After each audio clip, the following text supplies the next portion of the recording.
You know, it doesn't pertain to us so much as it does to China. We're really helping China here and other countries because they get a lot of their energy from the Straits. But hey, look, we have a good relationship with China. It's my honor to do it because you have to keep the Straits flowing. With all of that, it affects other countries much more than it does the United States. It doesn't really affect us. We have so much oil. We have tremendous oil and gas, much more than we need. We have Venezuela now as our new partner, great partner. Worked out so wonderful. We're working with the administration, the president, and it's a massive source of oil, gas, everything. But we're in a very good position, but very unfair to other parts of the world, like China as an example. I mean, we're doing this for the other parts of the world, including countries like China. They get a lot of their oil through the Straits. So we're doing this. We have a very good relationship with President Xi in China. I'm going there in a short period of time, and we're protecting the world from what these lunatics are trying to do, and very successfully, I might add. We're also waiving certain oil-related sanctions to reduce prices. So we have sanctions on some countries. We're going to take those sanctions off until this straightens out. Then who knows, maybe we won't have to put them on. There'll be so much peace. But when the time comes, the U.S. Navy and its partners will escort tankers through the strait if needed. I hope it's not going to be needed, but if it's needed, we'll escort them right through. And we have the greatest mine-sweeping ability. We have the greatest ships, and we know exactly where they're placed. We'll get them out of there very fast, but we hope we don't have any of that. And again, if they do that, if they play that game, we're going to hit them at a level that they have not seen before. I want to keep it open. I want to keep it good.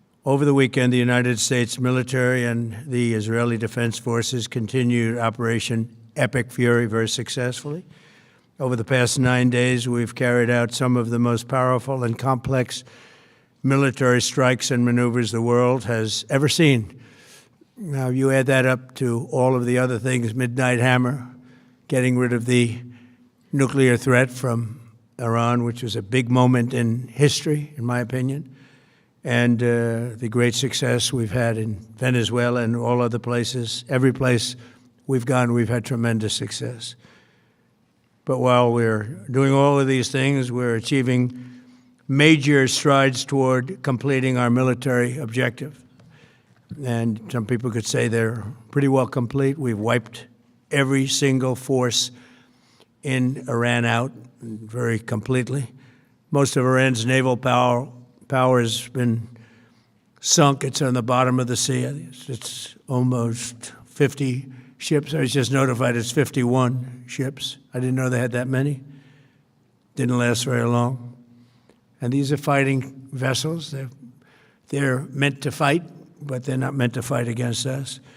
We continue to target Iran's drone and missile capabilities. Their drones are way down. Their drone manufacturing's been hit starting today. We know all of the places they manufacture the drones, and they're being hit one after another. Their missile capability is down to about 10%, maybe less. We're also hitting where they make missiles and where they deliver missiles.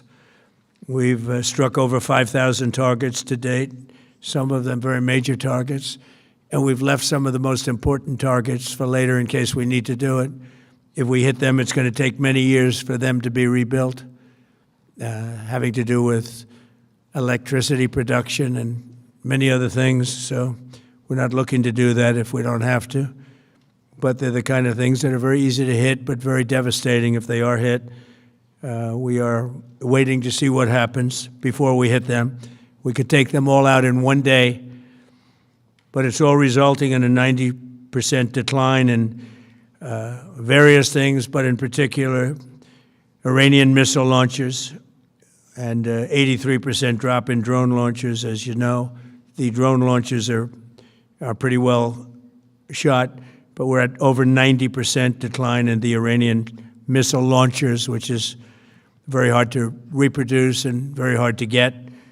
And usually what we were able to do through great equipment, a lot of smart people, as soon as they sent a missile up from a launcher, we were able to knock out that launcher within a period of 5 minutes or less, accurately, right on the noggin.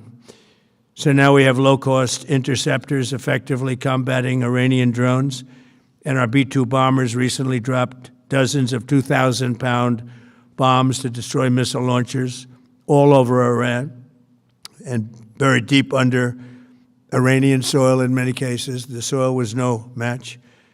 And we're also annihilating the manufacturing base that the regime uses to build drones and missiles at a rate that nobody thought was possible. We're knocking them out.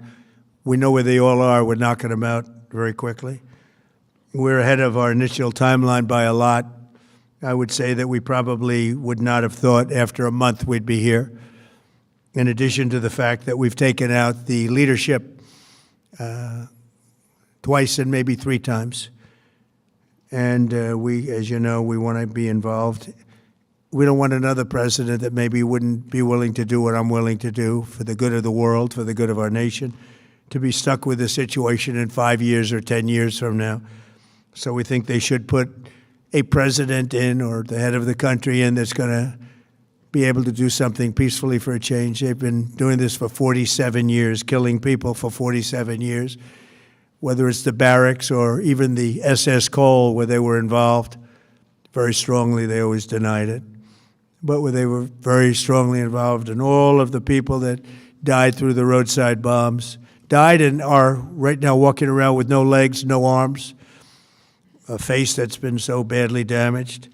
The Iranian regime has been attacking Americans and spreading terror for 47 years, and despite these countless opportunities to renounce their nuclear ambitions, which they had just a short while ago, they told Mr. Witkoff, who is standing right over here, they said, they actually said, we want to keep building. Essentially, in a real nutshell, we want to continue to build nuclear weapons. If we didn't knock out Midnight Hammer, if we didn't knock out their Iranian potential, if we didn't do that with Midnight Hammer, they would have had a nuclear weapon. They would have used it long before now. And at a minimum, Israel would have been annihilated. I was very lucky that we had the courage to do that, that we had the talented pilots and the great equipment. The B-2 bombers are unbelievable. We ordered 25 more, by the way. The newer, better version. It's we have the greatest military in the world. We have the greatest equipment in the world by far. You see that no matter where we go. You still need the people, though, to operate it and to use it. And those are the people that we cherish. Even after we obliterated their key nuclear sites in Operation Midnight Hammer, they never negotiated in good faith. They still continued to say, we want to build nuclear. We want enrichment at levels that were unacceptable. And they even turned down an offer for unlimited free nuclear fuel forever for civilian purposes. We had people offering them free nuclear fuel. They weren't interested in that because they wanted to build a nuclear weapon. So instead, the regime was trying to reconstitute its weapons program at a different site. They couldn't go back to where they were, the 3 sites that we obliterated, but they were starting work at another site, a different site, different kind of a site, and that was protected by granite. They wanted it protected. Granite's pretty good, but they wanted it protected by a lot deeper. They wanted to go a lot deeper, and they started the process while rapidly building conventional ballistic missiles. They were going to do it all at the same time. It threatened our overseas bases and soon could have reached even our homeland. The regime's intention was to use this exponentially growing ballistic missile threat to make it virtually impossible to prevent them from obtaining a nuclear weapon. So as you probably saw, they had a tremendous number of missiles, most of which are now being used or destroyed, and very unsuccessfully used because we have been able, for the most part, to shoot them all down. What incredible technology. The Patriots have been unbelievable, and other things. And the laser technology that we have now is incredible. It's coming out pretty soon. Where literally lasers will do the work of, at a lot less cost, do the work of what the Patriots are doing or what other things are doing. The situation was very quickly approaching the point of no return, and the United States found it intolerable, in my opinion, based on what Steve and Jared and Pete and others were telling me, Marco, so involved, that I thought that they were going to attack us. I thought they would, if we didn't do this at the time we did it, I think they had in mind to attack us. And if you notice, they did something which was very foolish, very stupid, I would say. they attacked their neighbors. And their neighbors were largely neutral, or at least weren't going to be involved, and they got attacked. And it had the reverse effect. The neighbors came onto our side and started attacking them, and actually quite successfully. If you look at Saudi Arabia, you look at UAE, Qatar, and others, but they were strong and they were smart, but they got attacked. Nobody, when I first heard it, I said, no, somebody made a mistake. There was no mistake. UAE had over 1,000 missiles shot at it, knocked them almost all down.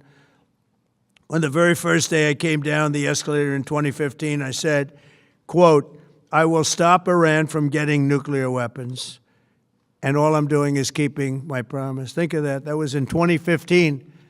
I said it. It was a threat then and a much bigger threat now, but no longer a threat, not for a long time anyway.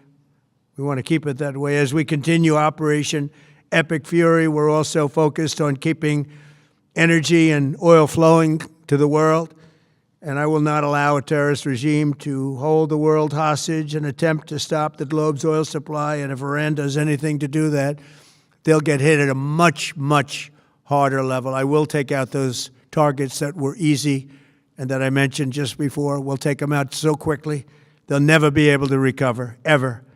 If they want to play that game, they better not play that game. In the long run, oil supplies will be dramatically more secure without the threat of Iranian ships, drones, missiles, nuclear menace, or anything. So the Strait of Hormuz is going to remain safe. We have a lot of Navy ships there. We have the best equipment in the world, inspecting for mines. Again, most of their ships are down at the bottom of the sea, but we will hit them so hard that it will not be possible for them or anybody else helping them to ever recover that section of the world if they do anything. In recent years, the regime and its terror proxies have launched attacks on hundreds of commercial vessels. We're putting an end to all of this threat once and for all, and the result will be lower oil prices, oil and gas prices for American families. We've done that. We've done it. We brought it very low. This was just an excursion into something that had to be done. We're getting very close to finishing that, too. In the meantime, during this brief disruption, the United States is offering political risk insurance to any tankers operating in the Gulf. So we're putting up risk insurance. We'll perhaps go alongside of them for protection. We don't think it'll be necessary if it is. And if they do anything, the price will be incalculable. It will be so great that they will have wished they never did it, because you have to keep the straits flowing. With all of that, it affects other countries much more than it does the United States. It doesn't really affect us. We have so much oil. We have tremendous oil and gas, much more than we need. We have Venezuela now as our new partner, great partner. They've worked out so wonderful. We're working with the administration, the president, and it's a massive source of oil, gas, everything. But we're in a very good position, but very unfair to other parts of the world, like China as an example. I mean, we're doing this for the other parts of the world, including countries like China. They get a lot of their oil through the straits. So we're doing this. We have a very good relationship with President Xi in China. I'm going there in a short period of time, and we're protecting the world from what these lunatics are trying to do, and very successfully, I might add. We're also waiving certain oil-related sanctions to reduce prices. So we have sanctions on some countries. We're going to take those sanctions off till this straightens out. Then who knows, maybe we won't have to put them on. There'll be so much peace. But when the time comes, the U.S. Navy and its partners will escort tankers through the strait if needed. I hope it's not going to be needed, but if it's needed, we'll escort them right through. And we have the greatest mine-sweeping ability. We have the greatest ships, and all of the, we know exactly where they're placed. We'll get them out of there very fast, but we hope we don't have any of that. And again, if they do that, if they play that game, we're going to hit them at a level that they have not seen before. So we're winning very decisively.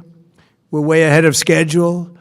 Our military is the greatest in the world, with the greatest equipment and the greatest people in the world.